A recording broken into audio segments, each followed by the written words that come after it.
Dominus Typhoon. Benedictato. Emoliaribus. Benedictus. Fructus ventris tui, Jesus.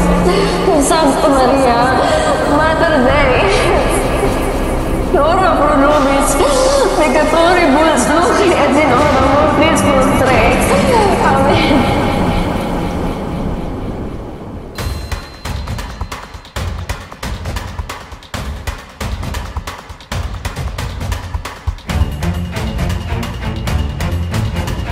Umalis ka na.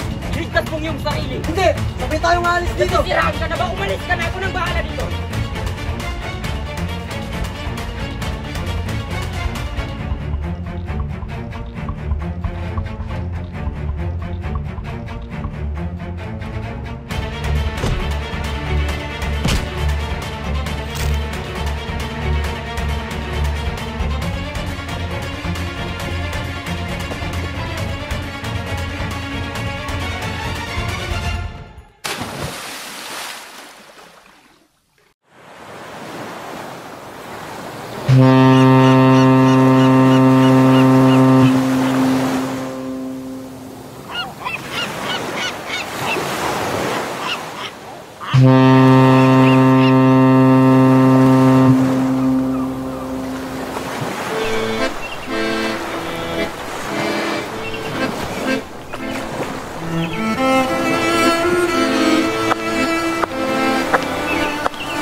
Buenos dias, Doña Victorina.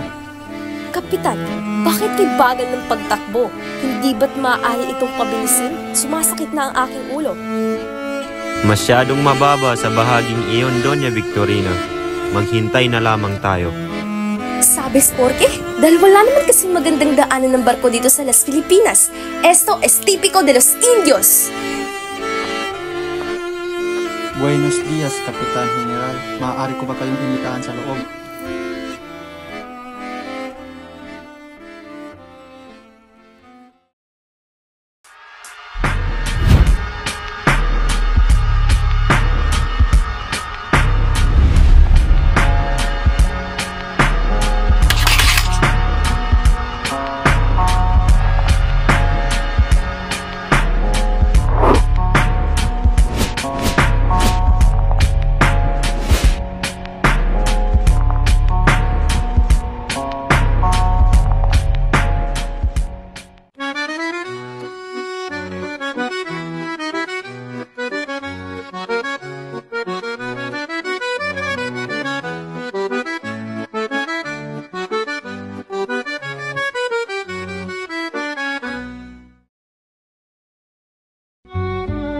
Hindi ko talaga lubos mong unawaan ng mga pesteng Indio na yan. Sumasakit ng aking ulo kakahintay. Ang babagal. Unos tontos.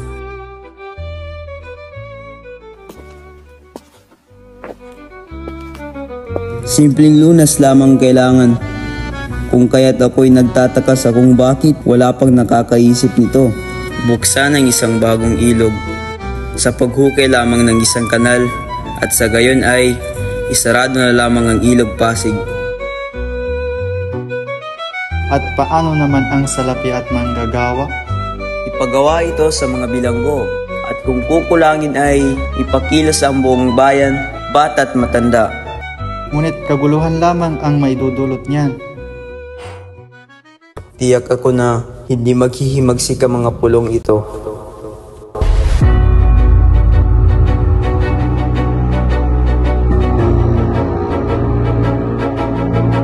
Telesporo! Kinakailangan mo muna bumayad ng malaking buwis. Kung hindi ka magbabayad, ipapahanggin namin iba ang paglinin lang. Tama, ibibigay namin sa iba. May kasulatan ba na nagpapatunay na sa inyo ang lupaing ito? Huwag ka nga magmatigas, Telesporo!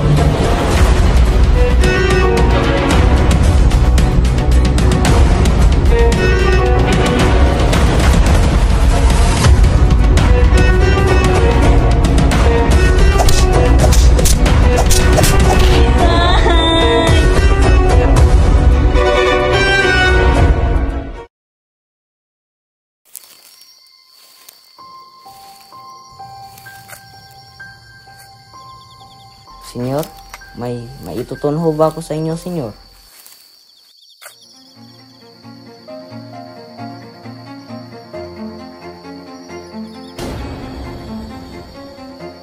Senyor Ibarra?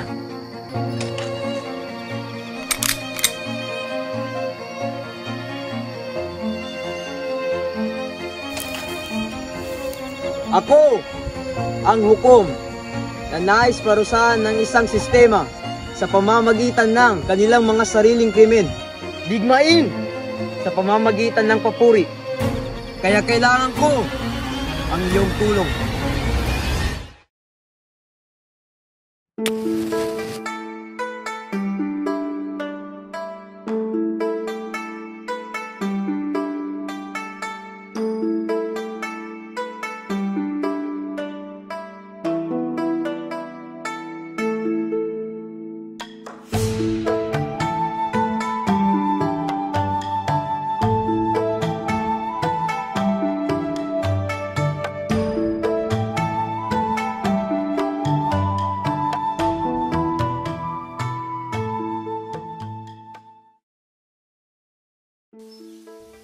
Senyor Simon, ako lugi.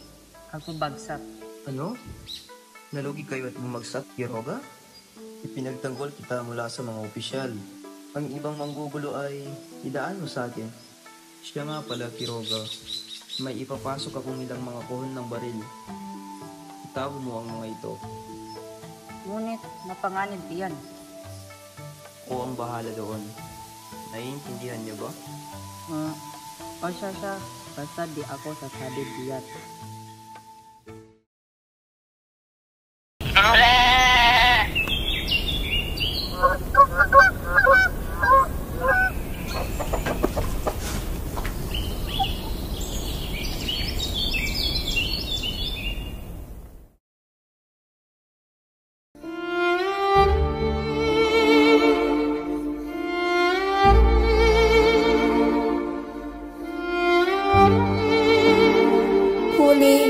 Alam kong malikot sa babae si Padre Camora, ngunit huwag kang mag-alala, nandito naman ako para kay Basilio.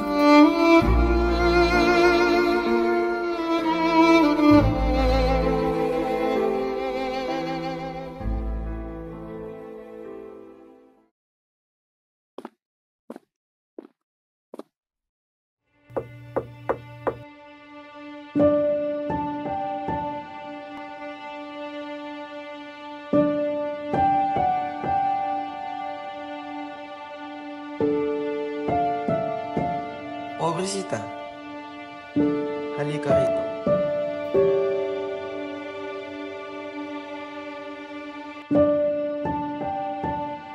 Padre, kailangan ko po ng kaagarang tulong. Nakakulong po ang aking nobeng si Basilio. Sige, bigay mo lang ang aking nais at bukas na bukas, makakalaya ang iyong nobyo.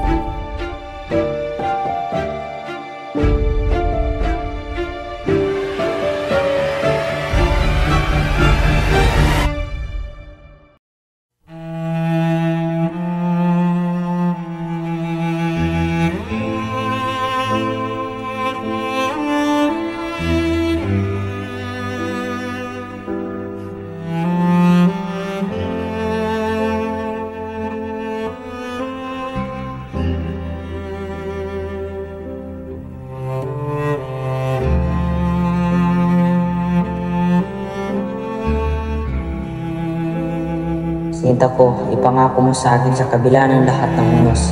Ikaw at ako ay magkasama pa rin. Sa bawat pagtagpo ng ulan, sa bawat pagtagpo ng araw, ikaw ang aking magiging tahanan.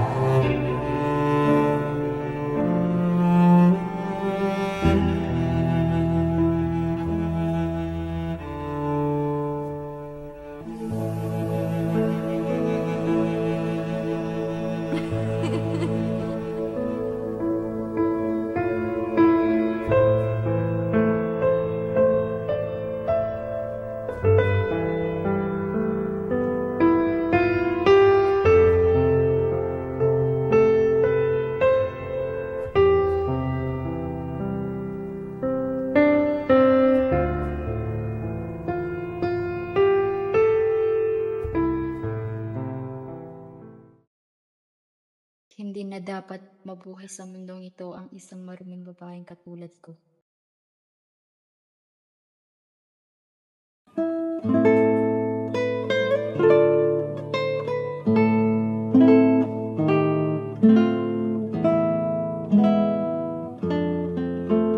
Mahal kong Isigani, alam kong malaki ang naging kasalanan ko sa iyo at ito ay isang kasalanan hindi ko kayang ipaliwanag ng sapat.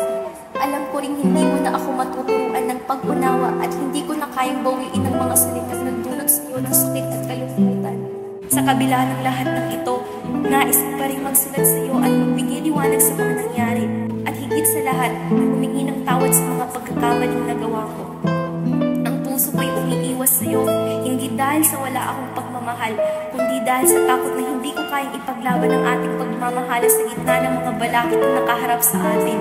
Pumili ako ng 100% sigurado at tapat na magiging magulang ng aking mga anak. Isang taong inaasahan kong magbibigay sa akin ng kapayapaan at hindi mga komplikasyon. Ngunit Isagani, hindi ko kayang kalimutan ang mga sandaling magkasama tayo.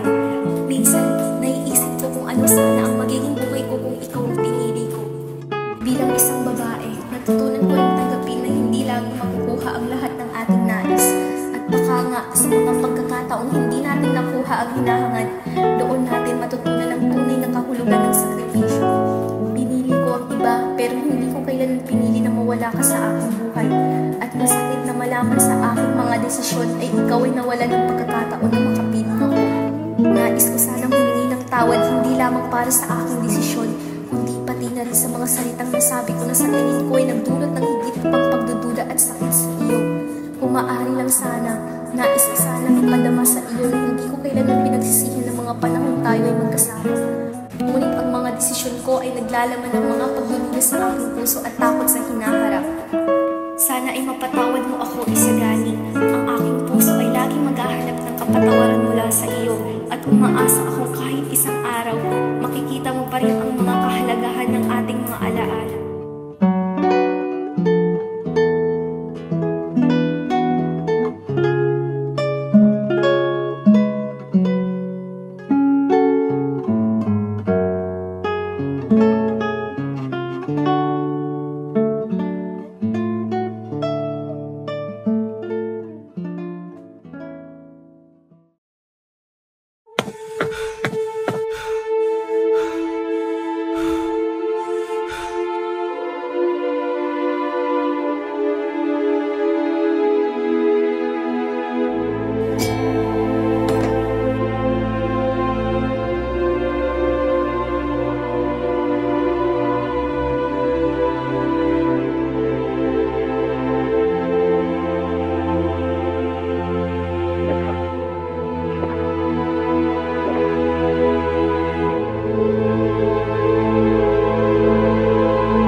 Sino Simon? Sandali, at ako'y tatawag ng mga gamot. Sandali, nangyari nang dapat mangyari. Mas gugustuhin ko pang mamatay kaysa mahuli at makulong. Ano ang ibig mong sabihin, Simon? Padre, ang tunay kong pangalan ay Juan Crisostomo Ibarra. Ang totoo ay dinano ko ang lahat ng paghihiganting ito dahil sa aking galit sa nangyari noon. Sa lahat ng pagsisisi, kalungkutan, at sa pagwasak ng pag-iibigan namin ni Maria Clara. Ngunit ang Diyos Padre ay hinadlangan ang aking bawat balak at kilos. Naaalala ko tuloy ang matamis na pagsisintahan namin ni Maria Clara at kay sakit na matuklasan na siya'y namatay sa loob ng kumbento na hindi ko man lang siya nailigtas. Akala ko'y magkasama na kami sa huling hininga. Sana, sa susunod na kwento, kami ay magiging masaya.